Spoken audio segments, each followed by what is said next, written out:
Bueno, pues nos encontramos con Jesús Aguilar. Él es historiador por la Universidad de Guadalajara y vamos a tener una charla ahorita sobre el conservadurismo en la historia. Bueno, primero que nada te dejo para que te presentes Jesús, nos digas un poco sobre ti, cuáles son tus áreas de interés y tus áreas que has estudiado. ¿Qué tal, Ramón? Buenas noches.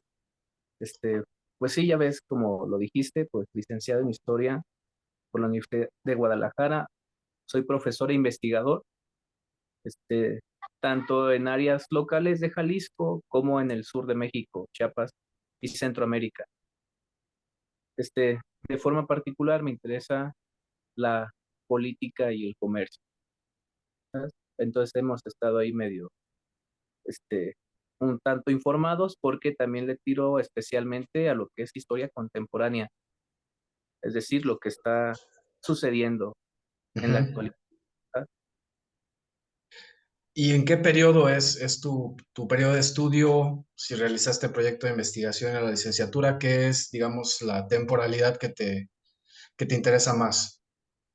Pues es lo gracioso porque del siglo XV al XXI, ahí estoy. No soy experto en todo, por supuesto, Ujú. pero lo que trato de hacer es conectar los distintos vínculos que existen entre los periodos históricos para tratar de dar una explicación a lo que sucede en la actualidad. De acuerdo, podría ser como algo, pues bueno, si son 5 siglos o 6 siglos, se podría decir casi que son planteamientos como los que nos decían en las clases sobre la larga duración, ¿no? Los procesos que toman siglos, sobre todo sociales, económicos. No sé si también te interesan los procesos ambientales, quizás, la Claro, ecología. Bien. sí, también es algo que también trabajé en las investigaciones y en la tesis. Y por supuesto la larga duración, aunque no me caso específicamente con ella, porque tampoco aunque a veces sí generalizo, pero no es del todo correcto. Hay que dejar claro que las cosas también tienen que ser concretas y específicas y determinadas a una época y lugar. Sí, por supuesto, como todas las teorías, pues se deben de evaluar y también de criticar, ¿no? Pero bueno, vamos directamente al tema. El tema, pues, de esta charla es el conservadurismo, cómo se entiende, cómo se define y sobre todo, pues, cómo se ve en la historia de México. Primero que nada, quisiera preguntarte, ¿cuál es tu opinión, cuál es tu concepto del conservadurismo? ¿Qué es lo que define? ¿Qué es lo que le da sus características? ¿Cómo lo puedes definir de una forma, digamos, asequible? Bueno, pues existe un problema con la pregunta, y no porque esté mal formulada, sino por la misma realidad del conservadurismo, porque la definición más general o básica aceptada es pues esa posición política donde se pretende conservar todos aquellos rasgos culturales y sociales que caracterizan a una sociedad y por supuesto llevarlo a la práctica política, ¿sabes? Evitar que se pierda. Y pues esa definición general pues está pues sencilla, fácil, sin embargo es la definición porque ya lo ves en la historia y si eso no es. Claro, ahí ya empiezan pues todas las particularidades y todos digamos, las características propias de cada momento, por supuesto. Si es un fenómeno que tiene varios siglos, que se extiende por varias generaciones, pues no va a tener, digamos, un mismo carácter y más aún si es en distintas partes del mundo, ¿no? No va a ser lo mismo el conservadurismo, digamos, en Gran Bretaña, que en Latinoamérica, que quizá en otros países. Entonces, bueno, la definición que tú dijiste es, primero que nada, parte de la proposición de conservar, ¿no? De mantener, de seguir con ciertas prácticas, cierta forma de la sociedad. Y creo que ahí entra el contraste entre otras perspectivas, otras ideologías que más bien miran hacia adelante, a un mundo posible, a un mundo que esperan conseguir, a un mundo que esperan llegar, a realizar una transformación en el mundo, en la política, en la sociedad, en la economía, mientras que el conservadurismo apunta pues a mantener ciertas características, ¿no? Sobre todo, por ejemplo, lo que se habla mucho es que, por ejemplo, el liberalismo, que fue, bueno, surgió en el siglo XVIII, finales del XVIII, principios del XIX, pues apunta a reformar la sociedad, a hacer una sociedad de individuos, a hacer una sociedad donde hay libertades, donde son iguales, en teoría, ante la ley, mientras que desde el punto de vista liberal, el conservadurismo pues busca mantener una jerarquía, busca mantener las diferencias entre las clases y los grupos de individuos. Y ya después, bueno, digamos que es como el debate clásico, ¿no? Del siglo XIX, conservadores contra liberales, que ahorita vamos a hablar un poco más de eso, aunque también ya más adelante y en ciertas épocas, ya más bien para ser un debate entre conservadurismo o derecha, que creo que no es lo mismo, contra ya lo que es socialismo, marxismo, comunismo, ya lo que se clasifica como la izquierda. Ahí, por ejemplo, en ese aspecto de el concepto de derecha y conservadurismo, ¿tú crees que encajan? ¿Tú crees que es lo mismo? ¿O tienes alguna No, otra opinión al respecto? no, por supuesto que no es lo mismo.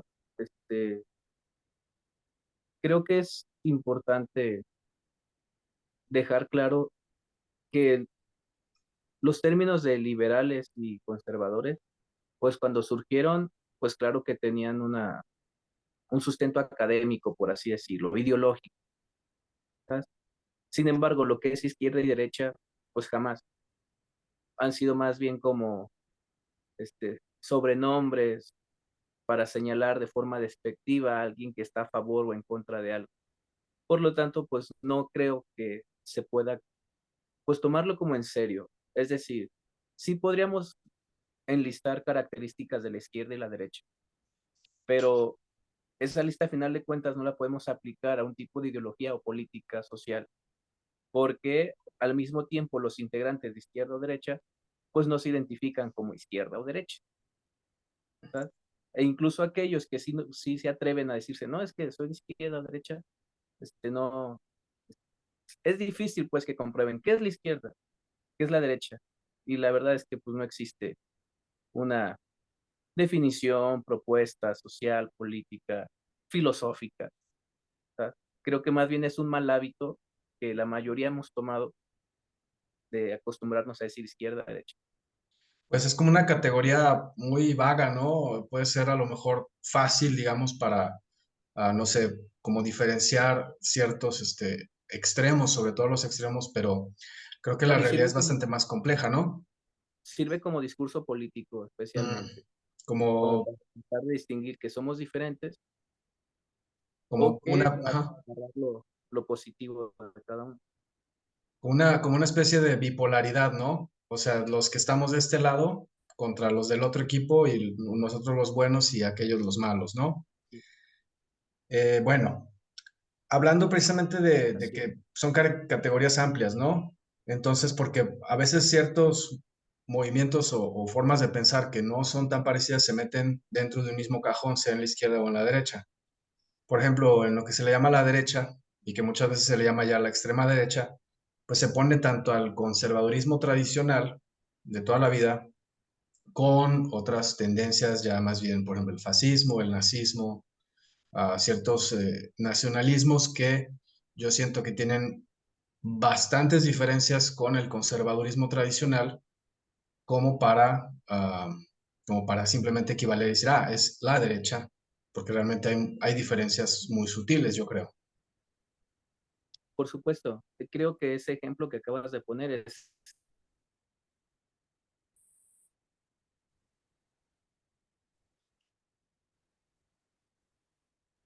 la principal evidencia de cómo, porque ciertamente la definición de conservadurismo o o los ideológicos teóricos del conservadurismo, tanto en la historia como los modernos, pues dejan muy en claro la distinción de lo que es ser conservador y de lo que es ser nacionalista. Y luego acabas de mencionar varios conceptos como el fascismo, nazismo, etcétera, y al mismo tiempo nos encontramos que una de las tácticas, si tú quieres llamarle así, de los liberales o la izquierda, como se le quiere decir, es precisamente el secuestro de conceptos, ¿verdad? Donde, como lo acabas de mencionar, pues se tratan de englobar muchas cosas en una sola parte y pues no. Claro que no entran ahí. Y pues, bueno, lo sabemos desde nuestra formación. Tiene mucho que ver la época, la zona, el contexto histórico, etcétera. Ah, Y sobre todo cuando se quiere hacer un uso ya más político, ¿no? Porque igual a lo mejor historiadores lo entienden y no suelen, aunque sí hay algunos que sí, no suelen caer en esas generalizaciones tan burdas, pero habrá quienes sí. Pues bueno, vamos a hablar ya ahora sí directamente de lo que es el conservadurismo en la historia de México, que es como, digamos, el centro, ¿no? de esta charla.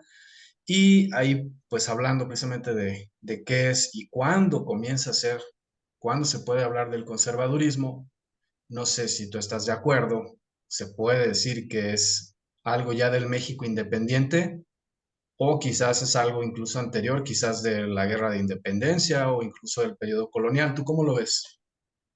yo creo que es anterior a la Guerra de Independencia. No podría encajonarlo dentro del periodo virreinal, pero segurísimo antes de la independencia, claro que entra.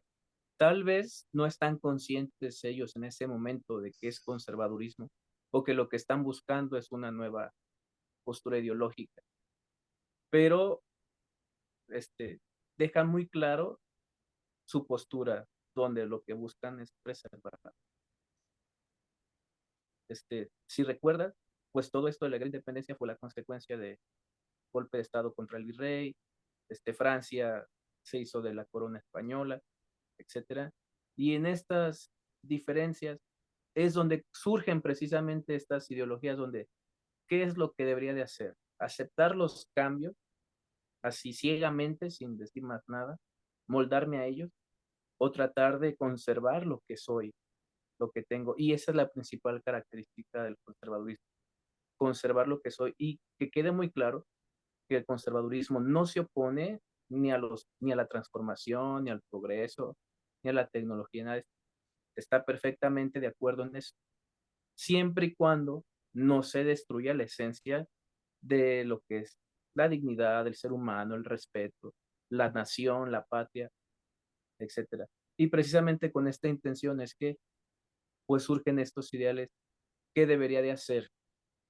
Ceder a los intereses de Francia sobre el imperio español, aceptar el golpe de Estado contra el virrey, o, o esforzarme por defender lo que soy con sus cualidades y defectos.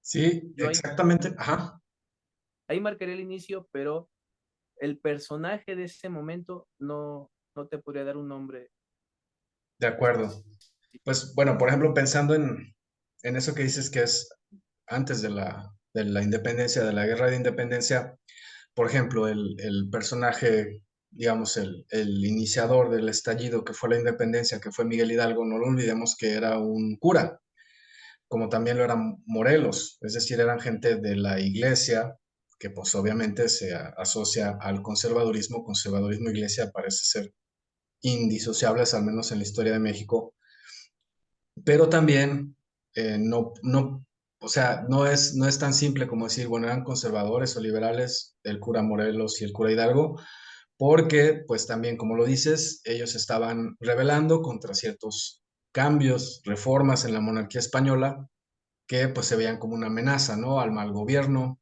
a la simpatía con los franceses, que recordemos que en esa época eran como los ateos, eran los enemigos de la religión, y algo que siempre se deja de lado, bueno, al menos en la visión popular, es que el levantamiento de independencia es una defensa del rey Fernando VII contra la invasión francesa. Y entonces digamos que también se habla de reforma social, también se habla, por ejemplo, de mejorar las condiciones para los más desprotegidos que en esa época de la independencia estaban sufriendo por, no sé, la crisis económica, las crisis agrícolas. Entonces, pues se puede ver tanto preocupación social como, pues sí, un deseo de mantener las cosas como eran. Y ya posteriormente, bueno, con Agustín de Iturbide, que es el consumador de la independencia y según la visión conservadora, el verdadero padre de la patria, el verdadero, digamos, autor del México independiente, pues quizás se marca pues esta falsa separación entre el conservadurismo y el pueblo, cuando se ve como que si el conservadurismo fuera una cuestión nada más de las élites. ¿Tú crees que es una generalización también errónea decir que el conservadurismo siempre está de parte de la élite, siempre de parte de los poderosos y no del pueblo? Claro, es bastante erróneo. Este, y regresamos a lo mismo y es como tener que estar repitiendo lo mismo, pero a final de cuentas es como la mala visión. Si me dejas adelantarme un poco, a lo largo del siglo XIX, ya sabes que fue el enfrentamiento de liberales conservadores de distintas formas, y al final los que pierden son los conservadores. Y los que escriben la historia son los liberales, ¿sabes? Y como ellos escriben la historia, por supuesto que van a marcar esa distinción de donde los conservadores son los malos, liberales son los buenos somos los más, los que menos, y los que siempre se han tenido el poder son los malos. Entonces, es una concepción errónea porque en la realidad los conservadores, este, igual si vemos los procesos siglo XIX, reforma y demás cosas, la gran mayoría no eran élites, ni cúpula, ni nada de eso. Ujú. Claro que participan, es importante porque al ser, sea la iglesia, sea el empresario, sea el hacendado, lo que sea, pues claro que tiene presencia y su ejemplo arrastra, pero no es precisamente que la mayoría sea de ellos o que incluso lo ideológico parta de ahí. Simplemente son los líderes. Y no creo que debamos tachar de que todo el movimiento conservador fue positivo, negativo, o manipulado o exclusivo de un área social, cuando en realidad la fortaleza del movimiento conservador siempre ha sido la sociedad mexicana en general. Exactamente. Y ahorita que mencionabas algo de que pues también el conservadurismo había en algunos momentos pues propuesto un progreso incluso material, un avance, no era simplemente mantener todo como en la Edad Media, como se podría pensar. Por ejemplo, Lucas Alamán, que es uno de los principales ideólogos e historiadores dentro del conservadurismo en el siglo XIX, pues creo yo, vale la pena hablar de que también como ministro de Fomento tuvo la idea de industrializar al país, ¿no? De traer esos principios fabriles de Inglaterra y hacer de nuestro país un país que se pudiera al menos autoabastecer de telas, de productos, digamos, de consumo. Entonces, pues creo que también existe una voluntad, pues, dentro del conservadurismo mexicano, pues, de avanzar con el país, ¿no? Económicamente, socialmente, conservar, eso sí, digamos, no hacer una reforma de tajo, sino hacerlo de una forma más gradual, que creo que es como el choque, ¿no? Entre estas visiones más revolucionarias, más drásticas del cambio social. Y qué bueno que lo dices, porque pues sí, los liberales fueron los que a final de cuentas ganaron en las guerras civiles y al final cuando se derrota los liberales y los republicanos al imperio de Maximiliano. Y también acá, pues otro aspecto que se me hace de llamar la atención es si el conservadurismo puede ser republicano o es por esencia monarquista en esa época o ya de plano autoritario. ¿Tú crees que el conservadurismo se podría decir que en la historia de México ha tenido también una faceta democrática o solo autoritaria? Por supuesto, democrático en la historia. Este, Jamás el conservadurismo fue autoritario. Sí hubo uno que otro loco que lo intentó hacer, como Santana, pero si recuerdas, este, desafortunadamente en la historia de México tienes dos tipos de conservadores, los que lo son de verdad, corazón, y los que están ahí aprovechando el momento político. Por lo tanto, estos personajes que aprovecharon el momento político, pues terminaron, digamos, por manchar un poco la dignidad o el trabajo del conservador. Sin embargo, en esencia, el conservador siempre es democrático, nunca autoritario, porque precisamente como en sus ideales está conservar la familia, la religión, el gobierno, etcétera, pues está considerando a todos. Lo que pasa es que también existe una confusión porque como acepta la jerarquía y como tú lo dijiste también la monarquía, muchos creen que eso se refiere con lo autoritario. Y claro que no, tenemos que ubicarnos también donde nos encontramos. Nosotros, o México de forma específica, no tuvo por mucho tiempo una figura monárquica, a excepción de los dos imperios que fueron muy breves, pero jamás fue como tradición, ni cultural, ni social, ni política. Y por lo tanto, en Hispanoamérica cuesta muchísimo trabajo comprender la importancia de lo que es la imagen del rey y de todo el texto. Por lo tanto, quizá en el conservadurismo de España o de otras naciones europeas, la monarquía es importante. Y podría decirte yo, es mejor una monarquía que un presidente, ¿sabes? Mucho mejor. Sin embargo, también hay que aceptar la realidad. Las posibilidades de que México tenga un rey o de que se cambie la sociedad o la política para eso es casi imposible. Entonces, es mejor el rey en los países o en las naciones donde existe esa tradición y hay que reforzarla. Pero lo que es en México, pues sí, tienes presidente, tienes república y aceptar la jerarquía. Y en esa jerarquía el conservadurismo incluye al catolicismo de forma específica. Y a pesar de aceptar la jerarquía, no significa que le estés dando más poder o que aceptes la autoridad hacia ciegas o que seas un esclavo sumiso. Por supuesto que no. Pienso que esa es una interpretación muy superflua de aquellos que le dedican poco tiempo a ver la realidad de las cosas. Podríamos hacer comparación como, como pues en la actualidad, no todos están a favor del presidente, este, unos a favor, otros en contra, pero aceptar la autoridad del presidente, no lo que manda, que es distinto, la autoridad, lo que representa, etcétera, no quita o no hace menos a la nación, al contrario, la fortalece.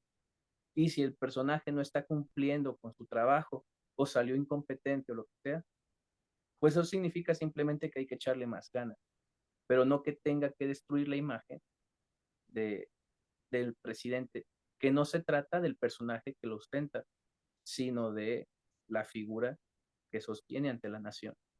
Exacto, la institución, no tanto el personaje en sí, que eso, bueno, Sí, da para otro debate de si en México hay una separación y si hay un presidente como institución o más bien son simplemente un caudillo o una figura, no sé, carismática en algunos casos y en otros no tanto.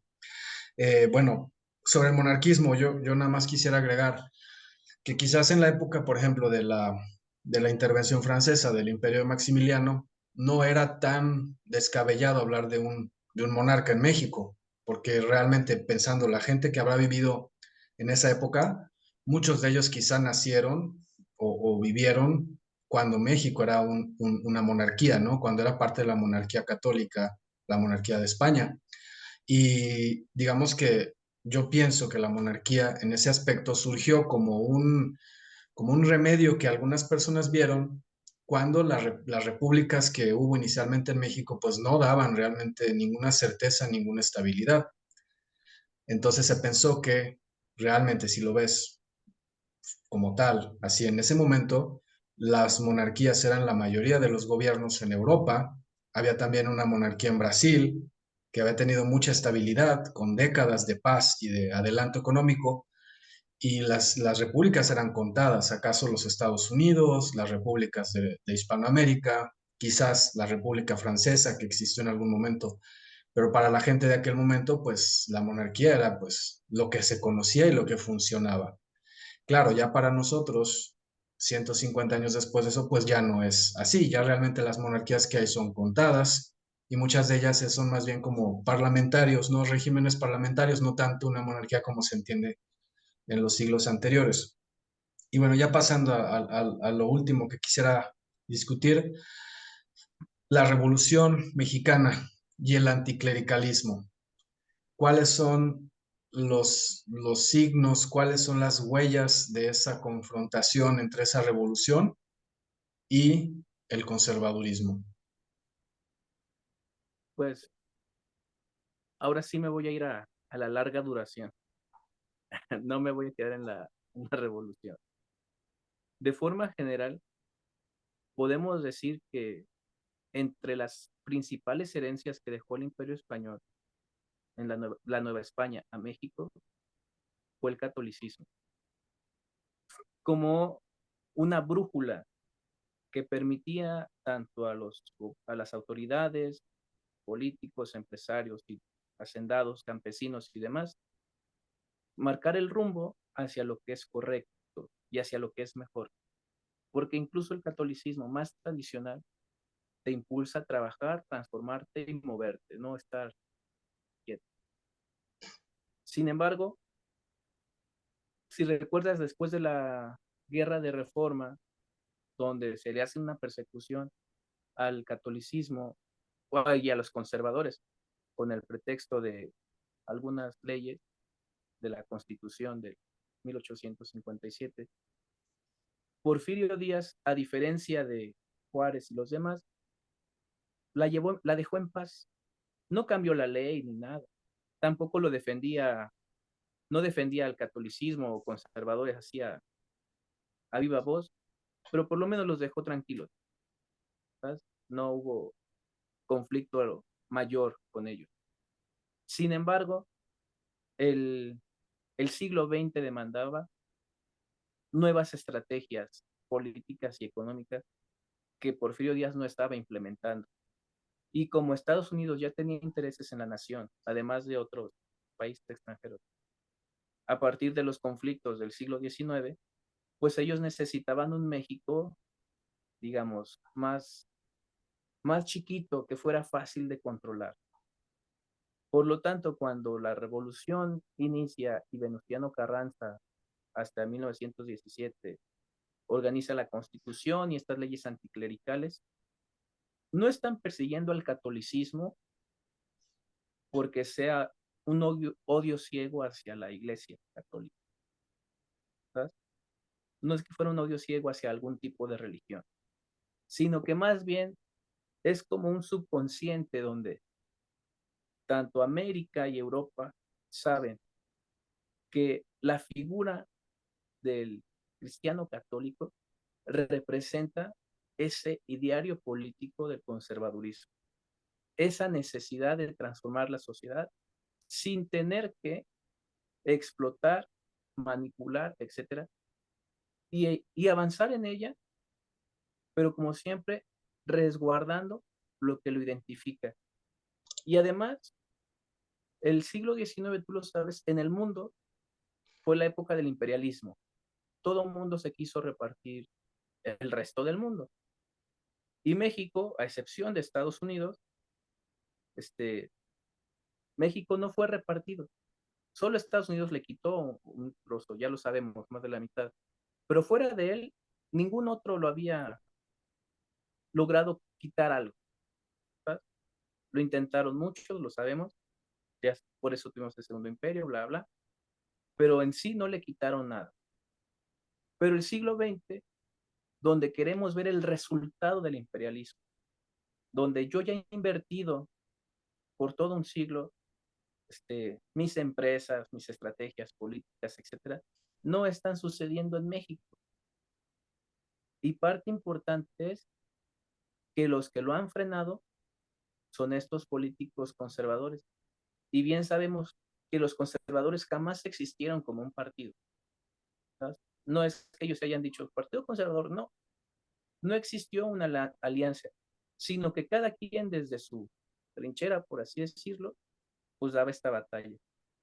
Esto significaba, digamos, que es una desventaja, porque a los conservadores, al no estar unidos como un solo frente, la revolución lo único que tenía que hacer era colocarse por la fuerza en el poder, lo que fue lo que hizo Carranza, ¿sabes? Y nomás llega y yo soy el presidente, tan, tan. Y no importa, porque al final de cuentas, ¿qué hicieron los conservadores? Claro que se quejaron, no estaban a favor por muchísimas cosas, y menos con la persecución, pero más nada no. De acuerdo. Entonces, bueno, ¿tú consideras que no era tanto un odio ciego de los revolucionarios hacia la religión o hacia la iglesia? Yo creo que sí tuvo que haber algunos fanáticos anticlericales, como los hubo, ¿no?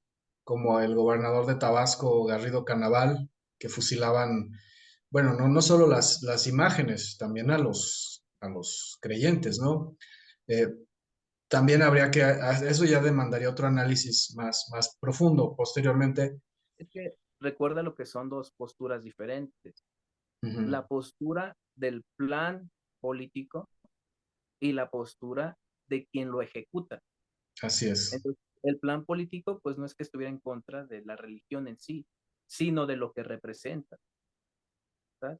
Sin embargo, Sí, el que lo ejecuta, que ya sea el gobernador o el coronel, comandante, etcétera, pues claro, ese es el que ya desemboca, ya deja salir, ahora sí, ese, ese odio irracional. exacto. Ahí habría que ver también que no siempre las guerras civiles o las luchas ideológicas son solamente ideología o solamente eh, formas de ver políticamente, sino a veces pues también son simple cálculo por el poder, una lucha ya digamos más pragmática. Y bueno, eso ya quizás lo podríamos discutir en otra ocasión y también podríamos discutir en otra ocasión lo que es la consecuencia, ahora sí que la reacción a la acción que fue ante el anticlericalismo de la revolución, lo que fue la guerra de los cristeros. Pero eso quizás después en otro momento. Y eso llevaría Jesús, bastante. daría para mucho, daría para muchas horas de plática y de conversación. Jesús, muchas gracias. Pues muchas gracias, Ramón, y espero que esto nos sirva a todos. A mí me encanta platicar porque al final todos terminamos aprendiendo algo nuevo.